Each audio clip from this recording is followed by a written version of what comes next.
Hello everyone, my name is Nathan and today it's time for another episode of Oxygen Not Included here in our One Duplicate Challenge. In the previous episode we took care of solar panel accessibility. You gave me the tip to actually put these a little bit higher up, so in the future we're going to be doing that. This way we would have more building real estate at the top, which might come in handy.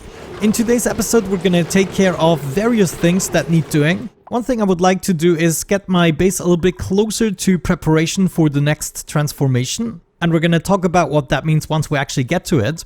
Another thing I would like to do is make sure that I have various spots where I'm collecting my resources. So we are going to make a few lines through the entirety of the asteroid and start collecting materials at certain spots. So they are easily reachable and they also accumulate in certain quantities and are not all over the place. One such line could be, for instance, right here, just because I have this granite border already in place. So I think I'm just going to be continuing this all the way over. And actually, let me see, certain biomes I actually need to save because I will be using them for their naturally growing sleetweed.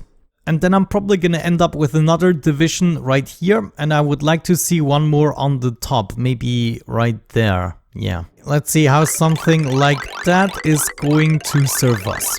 Also in today's episode, I want to get started exposing all of the volcanoes and geysers, see what we can find and what we might want to focus on in the future. So maybe let's get started here with the top portion and we can already reveal our first object of interest. I'm gonna try to carefully reveal what we have here. Oh yes, that's amazing, a copper volcano. I love it. Right now it is idle, so we don't really want to disturb it, but what we can do is open up all of these tiles. That should work out. I'm gonna leave these two in place just to be sure, and that should keep the volcano from actually erupting. Something else I would like to see on this layer is an automatic dispenser here at the very end, and I will be using that one in order to ship certain items over that I want out of the way. So it's going to be all but sweep only, and it's going to be the highest priorities out of the dispensers that I have. Yeah, there we go. It's usually the tile in the very center of the volcano that needs to remain in place so you get no disaster. Let's now sweep up all of these items and then I'm gonna encase it. So I'm just bringing them over to the dispenser and then surround it with some insulated tiles. This time I'm going to be using igneous rock because it's going to be very hot.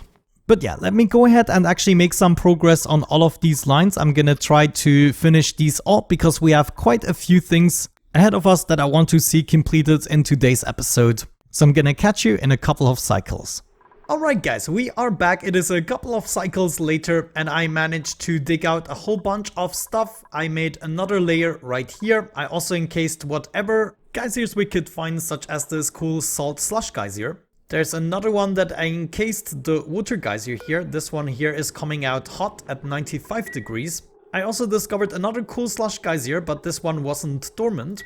But more importantly, I discovered another neural vacillator and I would like to go ahead and check this out right away together with you. As we've learned previously, it's not worth waiting for these bonuses. And there I am, using it already. Wonderful. I'm so excited. What do we get? Complete. Oh no! The machine attempted to alter this duplicate, but there's no improving on perfection. I'm so disappointed. I really thought we would be getting something exciting. Oh well, in this case, I guess we are gonna end up actually demolishing them, but this is extremely disappointing. So I guess let's get to the next step. I wanted to move my research equipment, and I'm actually gonna move that right down here.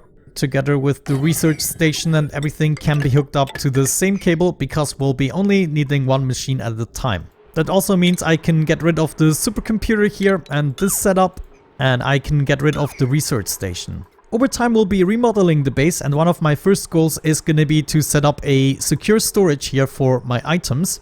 And as a matter of fact, another improvement we could already undertake is actually moving the transit tube through the entirety of the base. This way I can go from the bottom to the top of the base, just going through, and also get the nature reserve buff.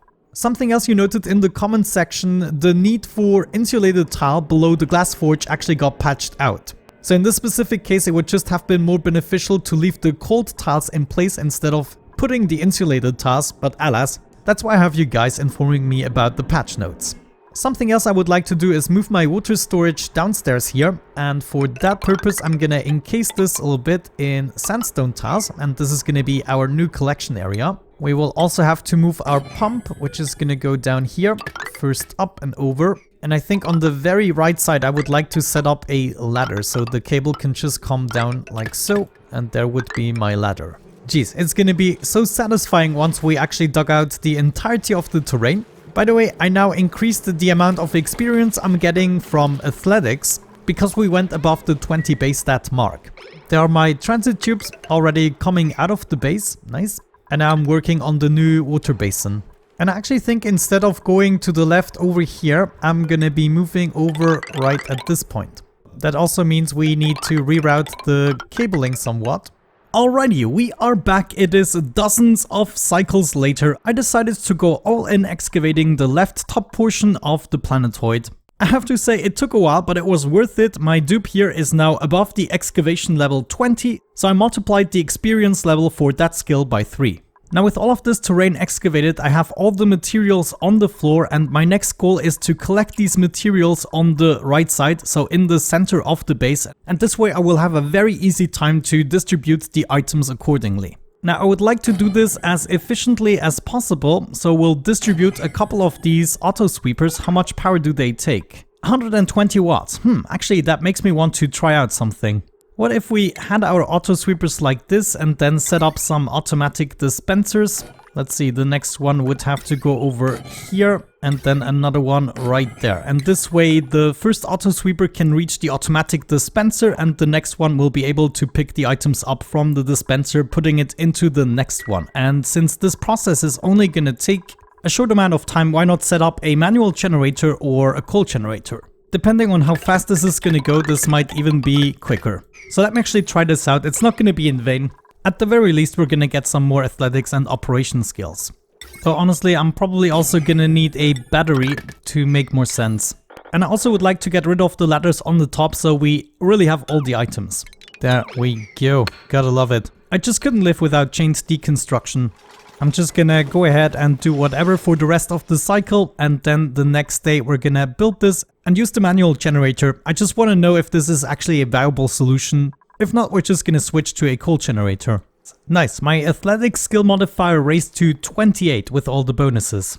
So we are pretty quick, and oh wait, we first need to set this to all and sweep only, and I'm also gonna lower the priority. And then I guess let's start sweeping up with priority 1. That should get the auto sweepers going and my dupe can keep up, providing 400 watts to the battery. The auto sweepers are capable of picking up 1,000 kilograms of anything. Considering we dug up a lot of terrain, it is certainly gonna take more than a cycle. So yeah, I might switch to a coal generator, but just look at how my skills are raising. The athletic skill is so important in this playthrough. It does make a lot of building projects more viable. Once the athletic skill is high enough, we won't even need transit tubes going across because horizontal travel is most likely going to be quicker on foot, especially on metal tiles. Look at this, we're already done with this part. I can't believe it. Why aren't you picking up the wolframite, for instance? Yeah, I have that set up right here. That is weird. But that proves it. A manual generator is gonna absolutely do the trick and we can just keep on going. I get it, it's because I set them to sweep only. Okay, maybe we're just gonna leave that be, and since it's priority 1, my dupe isn't gonna care for it either way. And that was another point in athletics. Perfect. The hamster wheel is just incredible in that regard. Wonderful, we're done with this first part. I'm now gonna shovel the items all the way over until we reach the very end. And then I basically will be able to deconstruct this layer, so everything drops down to the next layer, but we have all the items accumulated from this part in order to, you know, have various levels across the planetoid where we have quick access to big stacks and loads of materials. Alrighty, I admit after a few cycles I decided to just go ahead and hook up the main cable all the way over, so now I collected all of these materials and they are happily continuing here. And the idea is once we collected all of these items, we can just go ahead and remove the granite layer. There's now just the debris from the cables and the auto sweepers and everything, so nothing really of importance that we need to save. And then at the end of each line, we're gonna have a little setup like this with a tiny amount of water. In this very tile, we are storing the entirety of the terrain that we found in this region. Now, of course, I Left things a little bit alone here on the top, and you can see the shaft walls are just absolutely destructive.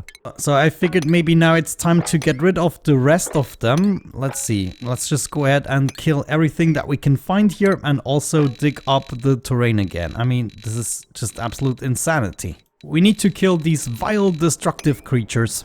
Come on, take it. Now there's nowhere to hide. That's what I'm talking about. And we are clearing up the terrain again. I think they eat metals, which is very bad, of course. There, now my solar panels are awoken again. I mean, it wasn't really an issue. We still get by with the generator setup that we built the previous time, and it is still accumulating, as you can see here, and also nowhere near overheating. We even accumulated quite a bit of polluted water. Maybe the liquid pump is still going to be necessary after all. Oh, I think I changed something with the automation here. Yes, indeed. I decided to only activate the pumps when there is actually space in the gas reservoir, and the reason I did that is if the setup here gets clogged up, then there will always be some natural gas leaking into the outside world, and of course we cannot really have that. I first attempted to do something with another element sensor, but we can remove this again because I switched up the automation to go from the first gas reservoir. This will always be the first one that empties itself, and I just set it to send the green signal at 90% threshold, and that's when the pump gets activated. This way, only the steam will be expelled by the high gas pressure vent and no natural gas. But yeah, that's essentially what I've been doing and what I will keep doing for the next few cycles. And I think the next thing I want to take care of is the top portion here, because we will find even more of these shaft walls, and I want to make sure we can get rid of them once and for all. And then once we're done shipping the items over here on the first platform, that's when we are gonna wrap up the episode to protect my sanity. But I have to say, I'm pretty proud of what we accomplished. I mean, it is still an absolute mess with the gases, but that is gonna be one of the next things we can sort out.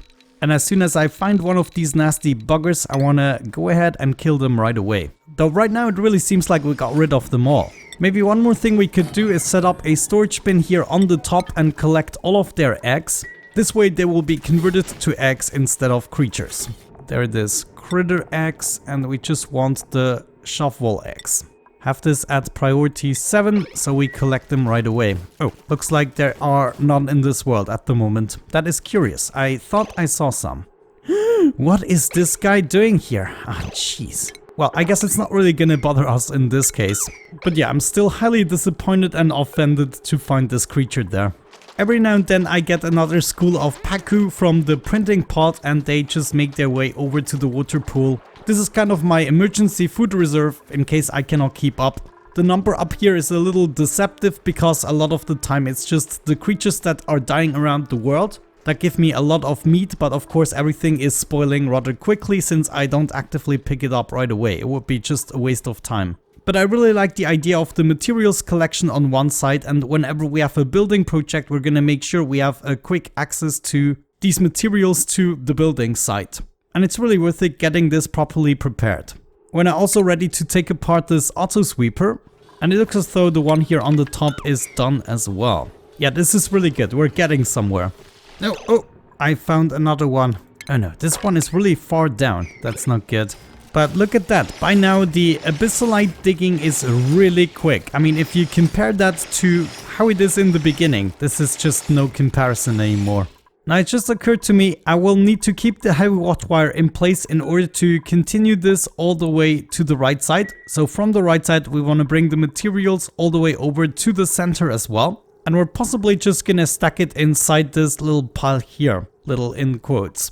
But yeah, that means I cannot completely clean it up until I have finished the entirety. That means I will also have to dig up this terrain. I will try a different method this time around to always dig 4 tiles, and then once this row is done, I will do another row of 4 tiles and just place ladders where they are actually necessary. Maybe that is a little bit quicker. But yeah, I think I will be doing that while watching a movie or something like that. And just be aware, whenever we are not actively building something on a project or so, I will be continuing this task in the background until all the terrain is gone. Of course, I will update you every so often. And yeah, hopefully by then we will also have found all the volcanoes and geysers and analyzed them. By the way, as you can see, there is another copper volcano, so we have access to 2 of them already. In the next episode, I would like to do another project task, but this item sorting and actually stacking up was becoming really necessary. Now we have access to tons and tons and tons of items all in one stack in one location here. And this is just going to be one location of quite a few distributed amongst the base. So the idea would then be, let's say we have a building project over here. I could then just set up a automatic dispenser and order my dupe to get a whole bunch of materials. I could then order my basic and refined building materials, and my dupe would bring 2 times 2.5 tons of this material over, and the next station to collect things would be reasonably close up there. But yeah, with a short episode but a huge milestone out of the way, thank you so much for watching, guys. I really hope you enjoyed today's episode. Have a great time and see you in the next one. Bye bye.